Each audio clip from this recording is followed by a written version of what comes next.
Gustong ilibing sa hukay ni Wemby si Chet Holmgren. Eto na daw ba ang tinatapat sa kanya sa Rookie of the Year? Kinain lang ng alien rookie, pinheya ni Victor Wembanyama. Battle of the top rookies, OKC Thunder at San Antonio Spurs. Pumakitang gilas agad si Victor Wembanyama kay Chet Holmgren, spin move, layup para simulan ng opensa ng Spurs. Match na match ang dalawa. Victor Wembanyama again attacking the paint, nakabingwit ng foul kay Chet Holmgren. Sumagot ng 3 si SGA and 3-pointer din for Chet Holmgren. Labanan ng mga mahahaba to, hindi naabot ni Chet Holmgren ng napakahabang galamay ni Victor Wembanyama. Nang mailabas sa court si Wemby, dito nagtala ng magkakasunod na puntos mga idol si Chet Holmgren. Lamang ng 7 points ang OKC Thunder sa pagtatapos ng first quarter, 35-28. Second quarter, lumobo ng 19 points ang biggest lead ng visiting team mga idol sa San Antonio Spurs. Led by SGA, 16 points sa first half. Chet Holmgren versus Victor Wembanyama na naman butata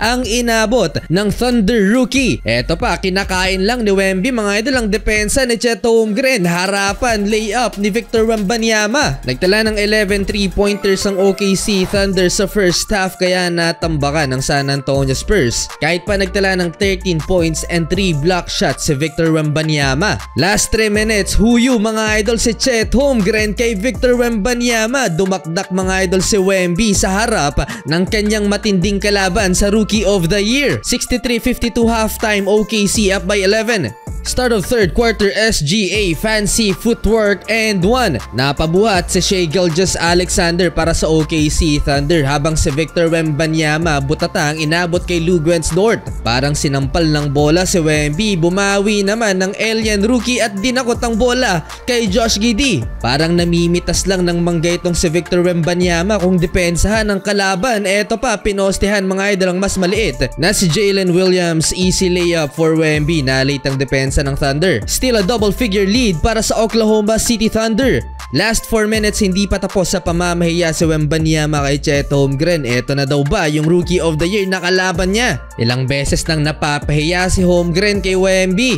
24 points ang inahabol ng San Antonio Spurs sa pagtatapos ng third quarter. Shai Gilgeous-Alexander 32 big points. Buhat ng Oklahoma City Thunder 100-76. Fourth quarter, kahit malaki ang lamang ng Oklahoma City Thunder, naging exciting ang laban dahil dito kay Chet at Wemby. Personalan, dinakdakan ni Wemby si Chet, sabay titig, harapan. Hype na hype pa si Wemby nang mag-commit ng turnover si Chet, pinalakpakan mga idol. May sagot si Chet Holmgren, back-to-back layup and then slam dunk. Last 9 minutes, ginamitan na naman ng haba ni Wemby si Chet Holmgren. 1-on-1 spin move, binuli ang 7-footer rookie ng Thunder. Natirahan din mid-range ni Wembanyama si Chet Holmgren. At ang kaisa-isang pambawi ni Chet Holmgren kay Wemby nang kumagat si Wembanyama sa fake 3-pointer at naipasok ang follow-up sa kanyang mintis. Huling 7 minuto ng fourth quarter bago ilabas ang dalawa, gusto nang ilibing sa hukay nitong si Wembanyama si Chet Holmgren. Nagmintis nga lang ng poster dunk attempt mga idol si Wembanyama. Nagtala si Wemby ng 24 points, 12 rebounds, 4 assists and 4 block shots sa game na to habang si Chet Holmgren 17 points, 9 rebounds and 3 block shots. Solid match up. Panalo mga idol ang Oklahoma City Thunder.